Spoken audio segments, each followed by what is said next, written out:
그게 단점은 아니지만 옆에 있는 사람이 조금 힘들 수는 있어요. 로맨틱하고 막 이런 건 없어요. 이벤트나 뭐 내가 너 사랑하니까 뭐 어디 뭐 맛집 가자 뭐 이벤트 한다 이런 것들은 좀 약해요. 우직하고 현실적이에요. 사람들과의 대화나 소통을 조금 더 하시면 훨씬 더 좋다. 부동산 뭐 주식을 하던가 뭐 금융의 어떤 것들을 하던가 이런 게 탁월합니다. 금전에 오는 최고봉이라 할 수 있습니다. 안녕하세요. 반갑습니다. 오래간만입니다. 서영랑입니다. 잘 지내셨어요? 한 해가 시작한 지 얼마 되지 않았는데 벌써 봄이에요. 그래서 또 황사도 들어왔고 꽃도 피고 벚꽃놀이도 다녀오셨겠고 그렇겠죠. 그래서 우리가 이제 시작이다 하면 벌써 시간이 정말 강물 흐르듯이 흐르고 있어요. 그래서 여러분들께 오래간만에 뵀는데 오늘은 여러분들하고 어떤 걸 나누고자 하냐면 별자리 운세를 나누고자 해요. 사주를 볼 때는 항상 음력으로 보잖아요. 동양 학문은. 그런데 이제 이거는 양력으로 보니까 또 젊은 사람들도 더 이해하기 쉬울 수 있어요. 그래서 양력 4월 20일부터 5월 20일까지 한 달 동안을 황소자리라고 해요. 그래서 황소자리의 특징이나 뭐 황소자리를 가진 사람이 연애운이나 재물운이나 또 뭐 직업은 어떤 게 좋을까 또는 우리가 알고 있는 사람들 중에서 어떤 사람은 황소자리일까 이런 것들을 여러분들에게 이제 간단하게 이야기하면서 여러분들에게 삶에 도움이 됐으면 좋겠어요. 그런 의미에서 여러분들과 이제 나누고자 해요. 특징으로 본다면 황소자리는 굉장히 인내심이 강하고 현실적이고 자기 주관적이고 굉장히 실용적인 사람이라고 이제 한마디로 말하면 그렇게 할 수 있어요.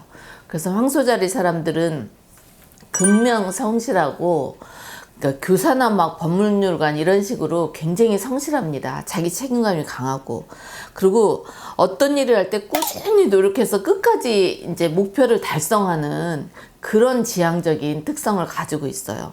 황소자리의 가장 기본적인 거는 물질의 별이라고 할 수 있어요. 그래서 재물의 별이다 이렇게 흔히 말할 수 있고 그리고 굉장히 고집이 세고 침착해요. 누가 어떤 말을 해도 속으로는 요동칠지 모르나 겉으로 어떤 변화가 없어요. 그렇기 때문에 황소자리 사람들은 끈기 있다 이렇게 볼 수 있어요. 보통 이제 우리가 황소를 보면 근면성실하고 꾸준하고 새벽에 일하러 나가서 저녁 때 돌아오고 쉼 없이 주인이 원하는 대로 계속 밭도 갈고 논도 갈고 이러잖아요. 그게 기본적으로 황소의 자리인데 그런 것들을 생각하시면 되고 외모로 볼 때도 그 황소의 눈망울처럼 아주 깊은 눈을 가진 사람들이 많아요. 그래서 이제 눈이 참 선해 보이죠. 그러나 굉장히 단단합니다. 때로는 이제 너무 자기 일을 열심히 하기 때문에 고집불통이다 이런 말도 들을 수 있어요. 그러나 이제 사람이 태어난 어떤 사람이든 양가적인 면들이 있잖아요. 음과 양이 있듯이 좋은 점도 있고 나쁜 점도 분명히 있어요. 그래서 그분들의 황소자리의 사람들의 특성은 굉장히 머리도 좋고 실용적이고 실질적이고 체계적이지만 자기 고집이 굉장히 뛰어나다. 그리고 항상 리더이고 싶어하고 만약에 리더가 아니면 그 있는 자리에서 최선을 다하는 그런 사람이다 이렇게 볼 수 있어요. 황소자리는 부의 영향이 같이 오냐면 황소자리가 가지고 있는 별자리 중에서 금성의 운을 타고났기 때문에 그래요. 금성은 사랑이고 또 돈이고 부유예요. 그래서 황소자리와 금성이 서로 만나는 그런 자리이기 때문에 하늘에서 내려주는 가호를 받았다 이렇게 볼 수 있어요.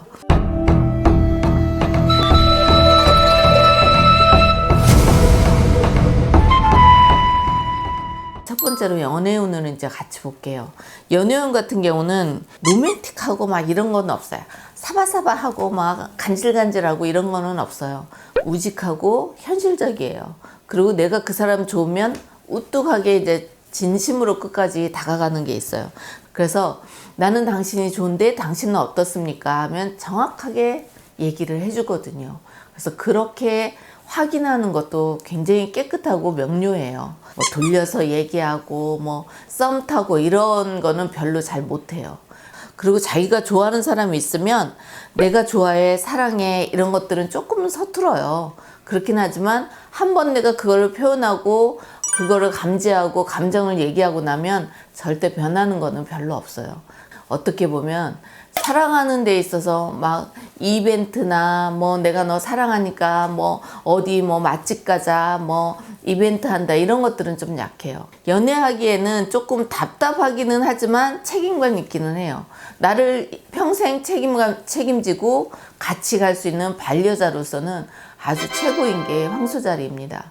그 다음에 이제 그 금성이 같이 뒷받침되기 때문에 어떤 것들이 있냐면 되게 고급스럽게 이제 연애를 해요. 한 번 쏜다 해도 귀하게 쏘게 되고 한 번 뭐를 하면 책임감 있게 하는 그런 게 황소자리예요.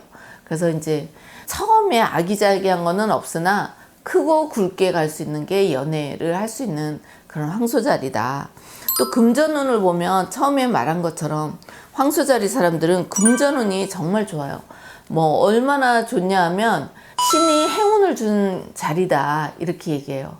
특히 이제 사업을 하게 되면 굉장히 집념이 있는 뭐 불도저 같은 정주영 씨 같은 그런 그 불도저 같은 그런 면이 있죠. 그래서 이제 황소자리 사람들은 물질적으로는 기본적으로 안정과 부를 가지고 있어요. 엊그제 어떤 분이 오셔서 나는 이제 정년퇴직을 해서 어느 정도 이제 쓰고 살고 싶다. 여유 있게. 근데 부인이 아직도 전략만 한다는 거예요. 그래서 그런 분들은 어떤 자리냐? 황소자리 분들이실 거예요. 그래서 그게 단점은 아니지만 옆에 있는 사람이 조금 힘들 수는 있어요. 금전운은 따라주기 때문에 부동산, 뭐 주식을 하던가 뭐 금융의 어떤 것들을 하던가 이런 게 탁월합니다. 그렇다고 해서 뭐 로또가 되고 이런 거는 아니지만 어떤 것을 볼 때 돈이 되고 안 되고 부동산에서도 이 땅이 될까 안 될까 이런 것들이 굉장히 탁월한 사람들이 황소자리 사람들이기 때문에 물질의 운은 굉장히 뛰어났다고 볼 수 있어요.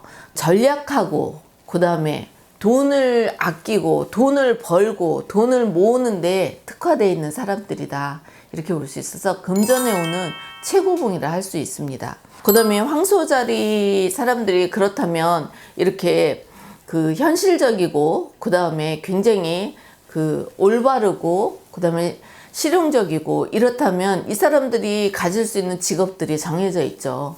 계산도 잘하고 그 다음에 뭐 정직하고 이러기 때문에 부동산이나 세무나 특히 이제 옛날에는 은행원들도 되게 많았어요. 세무회계사나 회계사나 변호사나 이런 사람들 머리를 쓰는 사람 계산을 하는 사람 그런 사람들이 굉장히 많았죠. 부동산 중개업이나 또는 황소자리 사람들은 끈기가 있어서 건축업을 해도 굉장히 어울려요. 그래서 건축을 하면서 성공할 수 있는 그런 것도 있고 그래서 이제 또 이제 이런 사람들이 보면 굉장히 공기업이나 이런 공무원 이런 것들에 굉장히 어울리는 직업군이에요. 그리고 이제 그 어떤 직종을 하더라도 그 회사에 들어서 그 직종에 들어가서 계산하는 부서 그런 부서에 분명히 가 있을 거예요. 그리고 분명히 그런 부서에 가 있어야 일하는데 마음이 편하고 잘할 수 있습니다. 분명히 이제 뭐 예술연예단체에 있어도 자기는 총무를 하거나 계산을 하지 뭐 노래를 하거나 그림을 그리지는 않아요. 그래서 황소자리 사람들은 언제나 보면 그 자리에 자기 일에 맞춰서 가 있다 이렇게 볼 수 있어요. 그래서 이제 황소자리 사람들은 우리가 이제 보게 되면 그 조언으로 여러분들에게 이제 좋은 점만 말씀드렸지만 이분들이 사람들이 외부에서 볼 때는 어떤 것들이 있냐면 너무 안정을 원하고 너무 실용주의라서 어때요? 그런 사람들은 답답하죠. 그리고 어떨 때는 불편하기도 해요. 그래서 뭐 현실주의고 뭐 자기 지금 현재의 어떤 물질적인 것만 보기 때문에 고리타분하고 보수적일 수 있어요. 그래서 사람들과의 대화나 소통을 조금 더 하시면 훨씬 더 좋다. 그 다음에 이제 중요한 거는 물질에 대한 거예요. 물질에 대한 생각이 굉장히 팽배하기 때문에 누가 뭐라 해도 자기는 모든 일이 물질과 연관돼 있어. 이익이 나야 되고 부가가치가 나야 내가 움직인다 이렇게 하시는 분들 이게 이제 이 마인드가 사업가 마인드고 회계사 마인드고 재무가 마인드죠. 그래서 그런 부분들이 굉장히 강하기 때문에 조금 균형을 가치를 조금 다른 데 둔다면 많은 사람들과 소통할 수 있겠죠. 그리고 또 이분들은 이성적으로 움직이기 때문에 열정적인 감정이나 이런 것들을 잘 드러내지 않아요. 그래서 본인이 황소자리일 경우에는 가만히 생각해 보면 나는 모든 것이 이성적이고 체계적으로 생각하기 때문에 내가 합리적이지 않을 때는 움직이지 않아요. 내가 움직이지 않을 때는 분명히 이익이 없기 때문이다, 이렇게 생각하거든요. 그래서 황소자리인 분들은 굉장히 정확한 것만 하기 때문에 딱딱해 보여요. 그래서 그렇게 않기 위해서 마음이나 이런 것을 열고, 또 금전을 너무 생각하니까 요즘은 어때요? 배려하고 남에게 좀 나눔도 주고 어려운 사람도 많잖아요. 그런 사람들과 나누면서 살면 훨씬 더 낫지 않을까, 이런 생각을 합니다. 그래서 황소자리 사람들이 특히 이제 우리 유명한 사람들을 본다면 그 옛날에 히틀러 있잖아요. 어떤 자기 목표를 위해서 막 좌우를 바라보지 않고 나가게 되는 사람들. 그 다음에 영국의 엘리자베스 2세 여왕, 그 다음에 셰익스피어 같은 사람들. 셰익스피어는 굉장히 많은 명작을 남겼지만 그 명작을 남기기 위해서 한 가지만 집중하고 하는 인내심이 있었잖아요. 그런 사람들이 이제 그 성공하게 되죠. 외국의 유명한 이제 배우로는 지금은 이제 세상에 없지만 오드리 헵번 같은 그런 사람들도 황소자리 사람이었어요. 우리나라의 이제 유명한 이제 사람들은, 연예인들 보면 이효리, 최민식, 김희애, 설경구, 이런 분들이 이제 황소자리에 속해요. 마지막으로 이제 황소자리 여러분들에게 말씀드리고 싶은 거는, 재물의 운이 있는 여러분들은 남들보다 더 많은 것을 축적할 수 있는 기회가 분명히 있으실 거예요.